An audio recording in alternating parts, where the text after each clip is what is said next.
জয় জগন্নাথ, জগতের নাথ জগন্নাথ। হরে কৃষ্ণ বন্ধুরা, আজকে গন্ডিচা মন্দির মার্জনা প্রোগ্রাম চলছে, আর সেই উপলক্ষে আজকে রথের মেলাও আমি এখানে ঘুরতে এসেছি, তাই আপনাদের দর্শন করে দেখাবো। এখানে খুব সুন্দর সুন্দর মেলা বসেছে, আর মেলায় অনেক অনেক খাবারও আছে, যা আপনাদের আমরা দর্শন করাবো।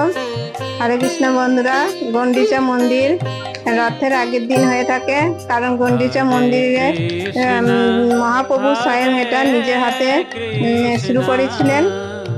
আর বন্ধুরা, মহাপ্রভু গন্ডিচা মন্দির মার্জনার মাধ্যমে আমাদের কি কি শিক্ষা দিতে সেটা আমরা জানতে পারি। গন্ডিচা মন্দির কেন এত গুরুত্বপূর্ণ, আর মহাপ্রভু কেনই বা নিজের হাতে মন্দির মার্জনা করেছিলেন, এবং তিনি এত সুন্দরভাবে হৃদয়ের মতন সুন্দর শীতল করে তিনি সেই মন্দির মার্জনা করেছিলেন।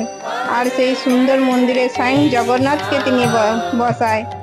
এ থেকে আমরা শিক্ষা পাই, মহাপ্রভুর মন্দির মার্জনা থেকে আমরা শিক্ষা পাই, আমরা যদি হৃদয় থেকে ভগবানের মন্দির মার্জনা করে, তাহলে আমাদের মনের মন্দিরে একদিন ভগবান আসবে। অর্থাৎ মন্দির মার্জনা অর্থই হলো, আমরা যখন হৃদয়ে শীতলতা দিয়ে মন্দির মার্জনা করি, তখন মনের মধ্যে আমাদের যে ধূলিকণা, বহু জন্মের পাপ রাশি জমা হয়ে আছে, সেগুলি যেমন কাম, ক্রোধ, লোভ, লালসা, আয়না যখন অনেক ধূলিকণা জমে থাকে, তখন আমরা স্পষ্টভাবে নিজেকে দেখা যায় না। সেইভাবে আমাদের মনেরও আয়না আছে, স্বচ্ছ আর পরিষ্কার রাখতে হবে, যাতে আমাদের সেই হৃদয়ের মধ্যে স্বয়ং জগন্নাথ এসে আমাদের বিরাজমান করেন।